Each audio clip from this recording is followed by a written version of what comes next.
Yon, lipat apartment. Saktong sasakyan ba ang hanap mo para sa saktong budget mo, para sa saktong lugar na paglilipatan mo? Yon, PM tayo sa Pahakot Pasakay. Pag-usapan po natin. Tutulungan po namin kayo. At syempre maraming salamat sa BGM Lights and Sound sa mga nagla-like at nagpa-follow dyan. Please do like, share, follow, subscribe.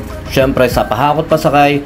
At maraming salamat sa patuloy na pag-share ng mga tropa natin dyan at ng mga boss natin dyan at mga nagiging client natin. At sa BGM Lights and Sounds, maraming salamat sa pag-avail sa amin. Pahakot Pasakay, PM lang po kayo pag kailangan nyo ng sasakyan. Kami na po bahalang tumulong sa inyo. Salamat po. God bless.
BGM Lights and Sounds. Yon mga boss, baka may mga upcoming events kayo na parating dyan gaya ng binyag, kasal, debut, at kahit anong okasyon na kailangan nyo ng banda, acoustic band, full band, sequencer, meron po kami at kaya po namin kayong matulungan sa mga paghahanap nyo sa mga pangailangan nyo sa inyong okasyon. At ayun, maraming salamat sa mga tropa natin syempre na nag-share, nagla-like at nagsusubscribe sa atin sa ating YouTube channel. At saka maraming salamat syempre sa mga boss natin na patuloy na nag-hire sa atin. Maraming salamat po ulit.